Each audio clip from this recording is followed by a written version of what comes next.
They look like trouble. They feel like the wrong kind of temptation, like a pretty tree frog that can kill you with a touch. And today we are reviewing the Vicious Boys series by Vicious Lost Boys by Nikki St. Crowe. And I want to put a disclaimer out there. I always have a disclaimer, right? Always. I'm not a fan of Peter Pan retellings. Oh, yeah. I mean, that's a fair disclaimer, I feel like. I'm not.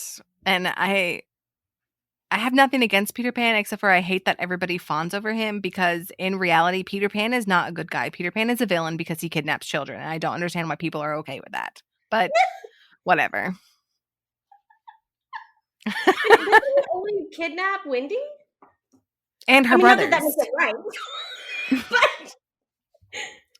but I mean, depending on which books, like take this book, for instance, It's been generations that they've been kidnapping the descendants of Wendy. But essentially, the Lost Boys are kidnapped children. Now, obviously, some of them were like abandoned or whatever, but like Wendy and her brothers were not. Like, they just try to sugarcoat it. I thought the Lost Boys, like as a general idea, were kids that were like orphaned, abandoned, and Peter Pan brought in. I think that's most of them, yeah. But there's a theory out there that talks about why Captain Hook is actually not the real enemy that Peter Pan is because Captain Hook was kidnapped by Peter Pan and then he left and grew up and he came back and he's trying to stop Peter Pan from kidnapping other people. Ooh, that's a book I'd read.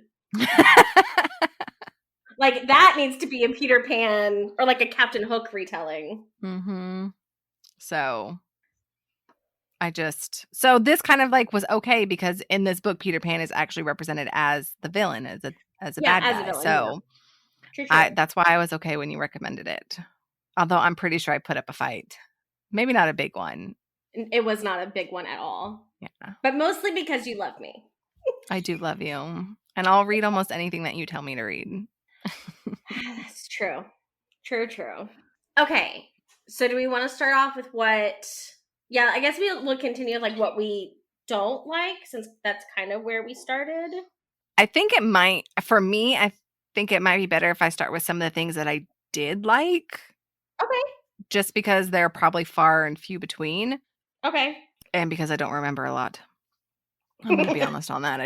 I don't remember a lot of it because we read it earlier this year. Yeah. So, it'll be interesting to see what comes back as we chat. I loved that they represented Peter Pan as a villain, which is probably why I didn't put up a fight because I believe he's a villain. Right. I appreciated some of the twists. Like, I liked that Smee was a female. I thought that was really cool. And I liked that Tinkerbell was the villain, I love that. Yeah, I love that Smitty was a villain. A female. And I love that Tink was a villain. And I don't remember a lot of the original, like, not Disney, but just like the original story of Peter Pan. But is the concept of saying that I don't believe in fairies, is that real or is that just for the series? No, I think it's real. I think it's from the original, like, storyline. I think. I could be wrong. Because then in my head, if he said it, then wouldn't all fairies die? Or is it just because you're saying it in front of that one person? Because I think that's confusing to me. I feel like it's when you say it like to the fairy that you're speaking to. It'd be interesting to see if you could say it to a specific fairy and have other fairies in the room and see if they die too. And this is why we're friends, because that would be a great experiment that both you and I would do. I meant to say experiment. Or if you're like if he's out walking in the woods and he got pissed off because Van or Bash or Cash or whatever their names are got into an argument, but he's like blowing off, seems like I hate those stupid fairies. Like, he doesn't really mean it, but he's just saying it, but they're not around. So like, would they still die if he did it like 10 miles away from them? And is there a distance, right? These are the weird things that I think about. So in kind of retrospective things I didn't like, that kind of threw me off. Yeah, I could appreciate that. I didn't like Tilly, their sister. She was stupid. Tilly. So because Tilly, Tink's daughter, the one who throws the throne in the pond. Twin sister. Yeah, the twin sister. Yeah. Sorry. Yeah, she was stupid, like, She was the entire book. very stupid. Or series, rather. And I can't believe she did that to her brother's wings. She's like, oh, well, Yeah. I thought that was expected of me. But if nobody fucking told you to do it, it wasn't expected of you. You made that decision because you're a petty little bitch. Yeah. Yeah, I wasn't I'm trying not to be that aggressive. I thought we were talking about things we liked. I'm hobbling. Okay, Apparently. I'm just like word vomiting for things to come out, and then we can like pick and choose how we want to talk. Okay, so the things that I liked, this, from like how I remember it, grade A smut. I loved the smut in this series. Like, there are a couple scenes that I like just pop into my head randomly. Just like, dang, that's good. So the one thing that I did like about it is I enjoyed the storyline throughout the series. So I feel like with this series, it was so heavily focused on the smut. Like, Nikki St. Crowe is well known for being a smutty writer, but I think what I liked about it is there was still enough character development and storyline and plot that you're not just reading straight up smut. Like, and I swear, I think I mentioned this in one of our other previous episodes. Like, the ritual, pure smut, and it wasn't even good. Like, and the storyline, in my opinion, sucked. So I feel like that's going to be a recurring like baseline that we for me, yeah, I agree. Oh, I love it. So that was one thing. Like, the smut starts out like pretty early on and hot, like early on, which, I can appreciate. And then I, like you were saying, I really loved how she set the characters, like Smitty being a female, Tink being a villain, Peter Pan being a villain. Even like the way she kind of set up the, for lack of a better term, like hierarchy in the treehouse. Like, they had the Lost Boys that, were quote unquote the Lost Boys, but then Peter Pan had his core 3. Mm-hmm. Yeah, 3. So I liked how all of that was set up. I really think she did a good job of, again, especially because you're talking less than 300 pages a book, of world building. For me, I could like picture the treehouse, I could picture the beach, I could picture like the lagoon with, all of it. Like, it was a very well, like, described. I didn't feel like there was I wasn't like piecing it together. It all felt very cohesive. I can agree with that. I could picture the treehouse too, and I liked the hierarchy as well. I also liked at the end that this is going to be kind of cliche and cheesy, but all Peter Pan had to do was believe in himself, right?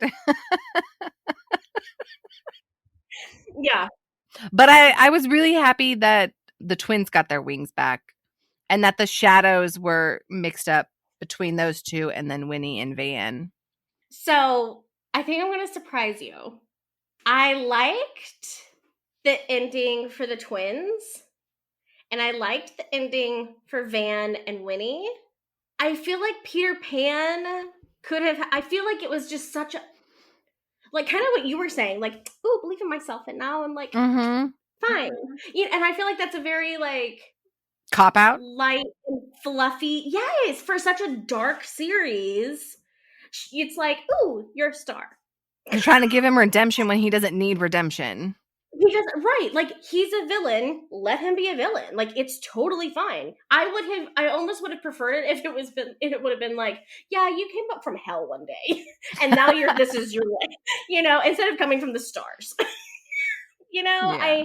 I was actually not necessarily disappointed that that's where she went with it, but I feel like she could have done something else, or have him have to come to terms with, he says he loves and cares about the twins and Van like they were his own flesh and blood. Have him come to terms with, he's no longer the one in power here. Mm-hmm. So I mean, I feel like I would have appreciated that more rather than he's a star. Yeah, we needed that transition and that internal conflict with him because he has been in charge this whole entire time and has had the power, and now he Right. doesn't. Yeah. And I think it would have made the ending sweeter, for sure. It was too simple, it was too easy, and maybe, I mean, we can speculate all day. I mean, that's what we're actually here to do, is speculate about it. Maybe she just didn't wanna write anymore, and that's why she's like, "Oh, well, we'll make him be the good guy and powerless and that it's okay." Yeah. Because now, because the twins have their wings back and they're in charge of, they're the head of the fairies now, or the fae, Mm-hmm. and they have the shadow. Mm-hmm. What does that make Winnie? I don't remember. I mean, I know she's like their queen, their darling queen, Doesn't but doesn't she still have like half the dark shadow? mhm. Yeah. So So I don't literally know. everybody has power and a title and a purpose, and Peter Pan doesn't. Doesn't he? Because once he like he comes from the stars, he's able to fly again. He gets his powers back. Like, I don't remember that. oh yeah. Yeah, that's like he is in the lagoon. I think he's almost dying. And whoever was in the lagoon, I can't remember. Sorry, y'all. Is like, this is where you came from. Oh, the wolf that came out of nowhere. Oh, that's right. I forgot about the wolf. The wolf, and then there was something else that watched everything. The wolf and something. Because wasn't that Peter Pan's old pet? Yes. And then he was surprised to see it come out. They're like, whatever the wolf's name is, No, it puppy. wasn't And they're like, Pan. It wasn't Pan's. It was the twins. oh, okay. The twins. It was the twins' wolf That their mom killed. that their mom killed, and there was something else. This is gonna bug me now. There was Wasn't there something like, else. were there mermaids or something? Mermaids? It was something like that, like some kind of, there was some other being that kept watch, and then when Pan was in the lagoon almost dying, he got the vision of how he was abandoned at the lagoon when he was a child because his mom couldn't like deal with him because he was too bright of a star to whatever. Yeah, it was all Again, cheesy bullshit. it was. Original, but cheesy. Yes.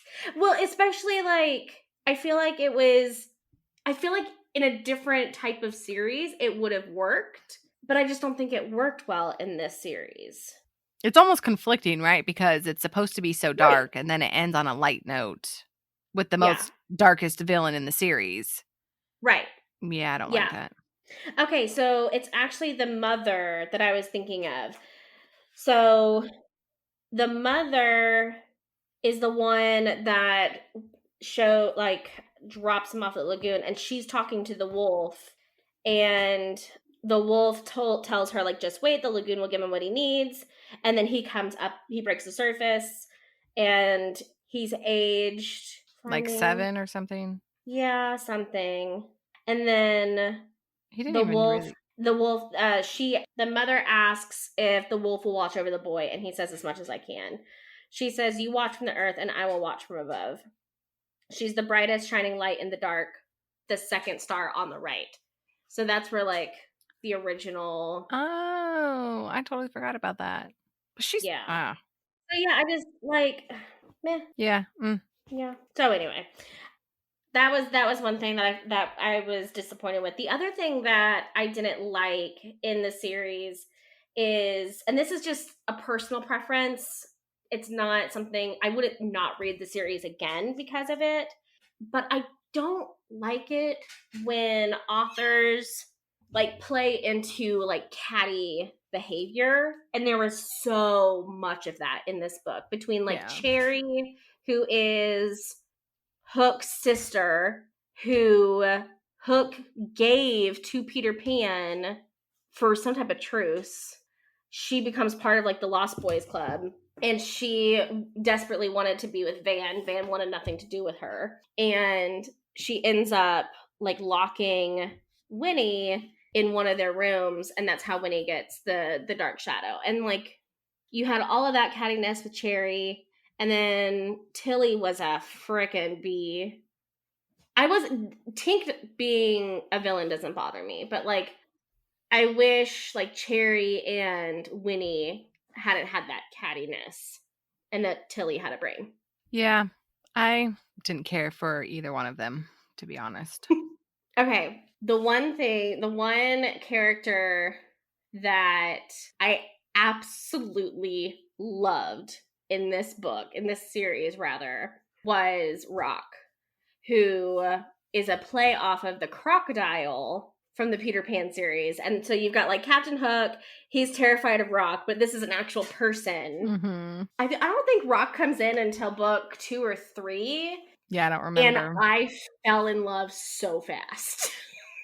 He was pretty great. He was so hot. That was, And I don't even think he had a smut scene. No, she did really good about like twisting, like this I feel like is a twisted retelling with all the changes that she made, and from taking a story and like making it original in the way that she wrote it was phenomenal.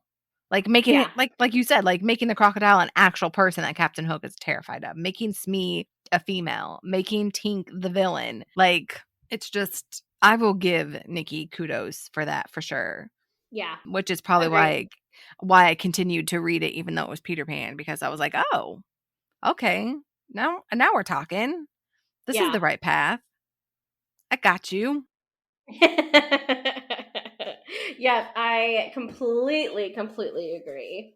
And then I would say some of the other like things that I liked in the series was Winnie going back to the home where her mom was, and basically like I can't remember if Pan was there, but I know the boys were there, and Winnie kind of showing her mom like, "Hey, I'm safe, I'm good. You know, we've kind of worked out things.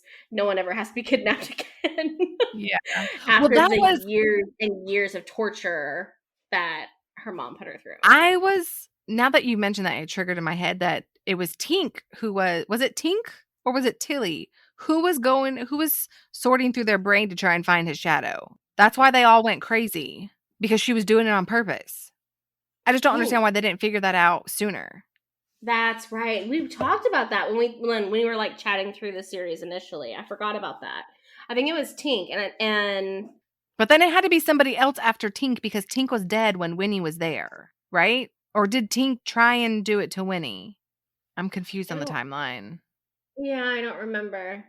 But it backfired because it triggered a memory for her. Yeah, and that's how she remembered that the shadow was actually at Wendy's house the entire time, right? In a chest of some sort. Yeah. That's where Tink hid it. But yeah, it backfired because she was able to fight it and it triggered a memory, and that's why they went back. Yep. That was interesting. So I liked that there was like closure for her mom.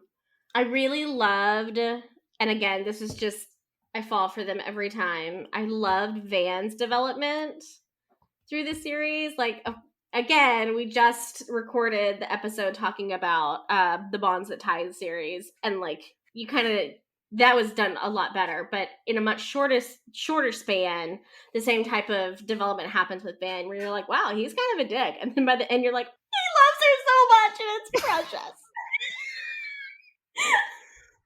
We love it when the bad boys fall, and they fall hard.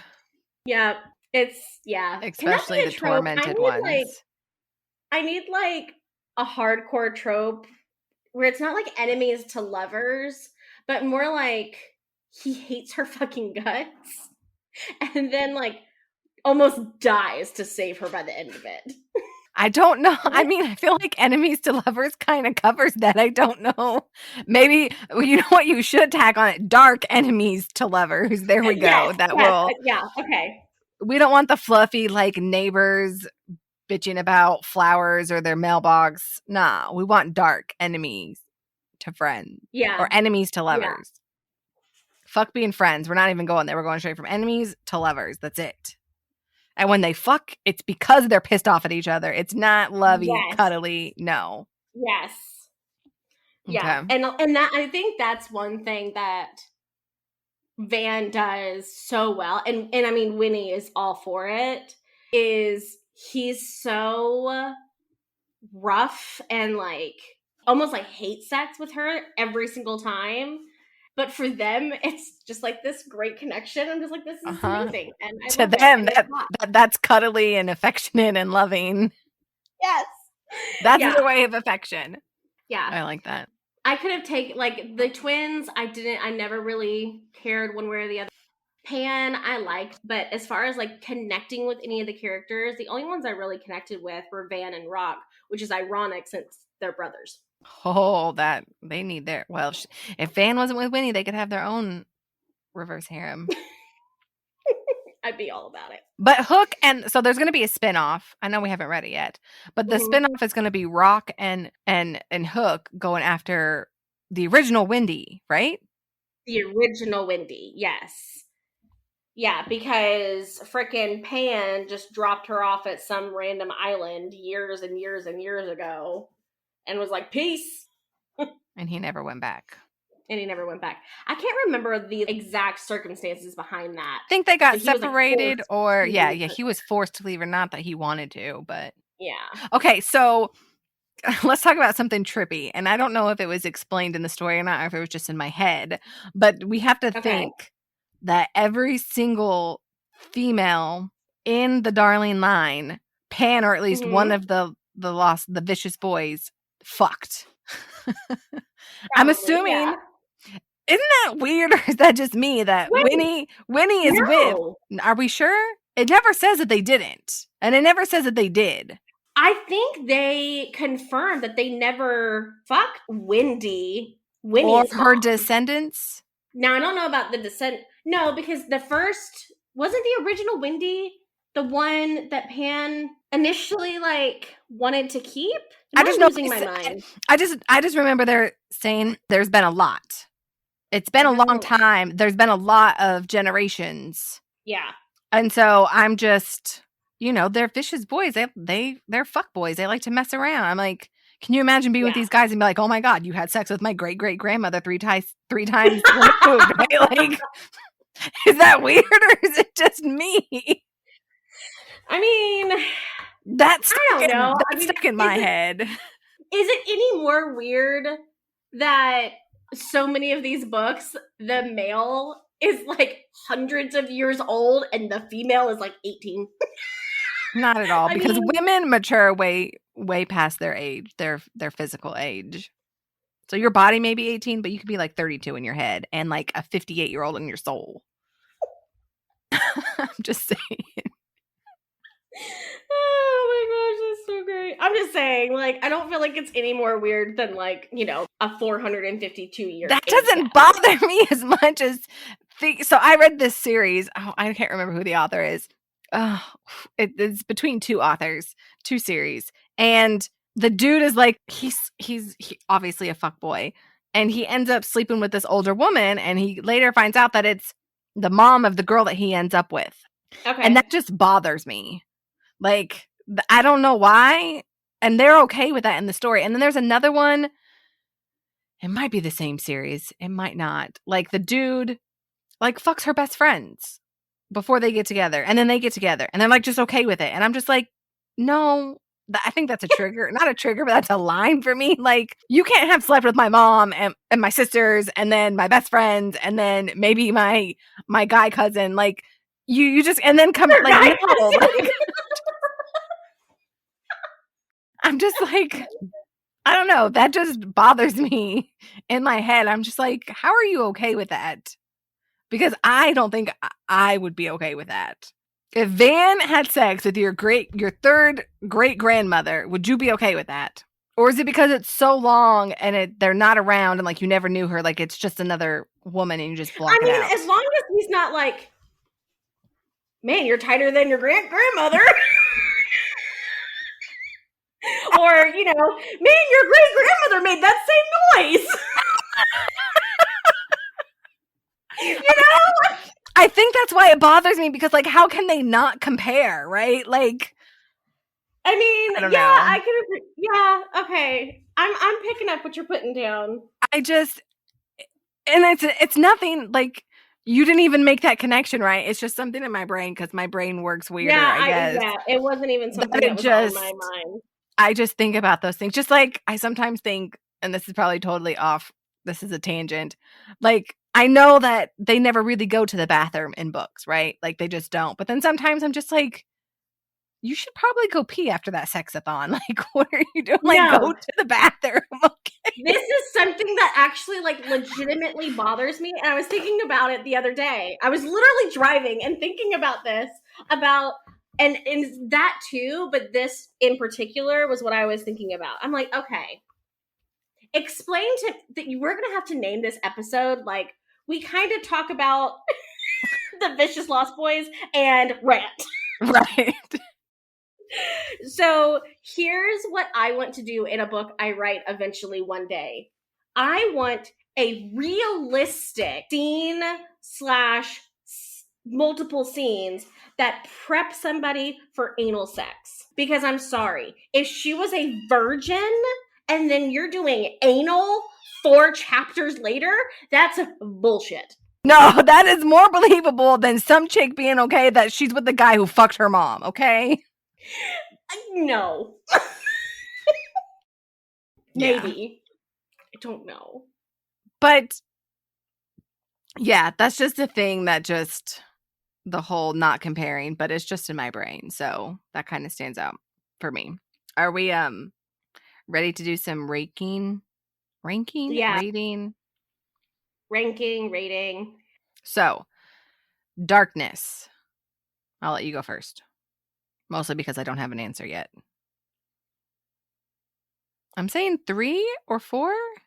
Yeah, I was thinking somewhere in the realm of 3 or 4. I don't know. I'm thinking maybe closer to 3. Yeah, that's funny. We both said it at the same time. Yeah, I think closer to 3 because again, they're not killing because they want to kill. They're killing because they're kind of forced to. Like any of the torture that Winnie went through, you don't really see a bunch of it on page. Yeah. I think there's like a few rough sex scenes, but I mean, it's one of those like towing the line between consensual and non-consent. Yeah. So I would agree with 3. Yeah. And then the spiciness, I would say 3. What? How are you going to give Bonds a 4 and Never King series a 3? Because I don't really remember there being a lot of group scenes. I think there was like one scene with Pan and Van and then maybe one scene with the brothers, but I don't remember there being one with all 4 of them. And if there was one, the fact that I don't remember means that it probably wasn't that good. I think you might be right. I don't know there was a full. So they should be lucky they're getting a 3. You're a reverse harem and you don't have a group scene of all 4 of them. I don't remember a group scene either. But I still want to say it's a 4 because it's still like very good spicy smut. Just not very kinky. I mean, you can have your 4. There's some kink, I think. Which is why it's a 3 and not a 2. Oh my god. I don't know. I think it's a solid 4. Okay. In my opinion. I don't disagree with you. I'm just saying you cannot be a reverse harem and not have a group scene. So therefore that already knocks like 2 stars off. Or peppers or whatever. Whatever you say. You're just bummed there's not a group scene. I'm very upset. Very. That's okay. And then overall? So overall, I'm just going to stick with my 3s. Yeah, I think I'm going to go with the 4 on overall. I did really enjoy it. Like I said, I enjoyed the storyline as much as I enjoyed the smut. So, and I think I would reread it. I would, there would have to be a really good reason why I would reread it. Maybe just to confirm that there's not a group sex scene and then just be pissed all over again. I'm okay with the 3 because again, I'm not a big Peter Pan fan, but I loved what she did with the story. I think it was really great. It was intriguing.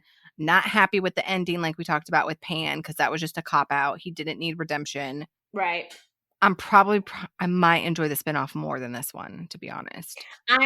I think personally, I think I would enjoy the spinoff more than this one too. I'm really, really excited about the spinoff, and if I didn't have so many books to read that I'm looking forward to, I would be like doing a countdown to when that one comes out. Yeah, I don't know when, But okay, so my Anyway. dark rating is 3, my spicy is 3, and my overall is 3. And yours are 3, 4, and 4. okay. That's not too Yeah. bad. No, not too bad. I mean, I think that's the first time we've ever like had separate ratings. No, we've had a couple. Have we? Uh-huh. Huh. Perfect Strangers Okay. was one. Was it? Yeah. I gave it a I 5, trust you. and you didn't. Oh, gave it a yeah. 3. That's because that was a bunch of BS that you gave it a 5 at all. I'm just going off my scale. That's it. That's true. That is true.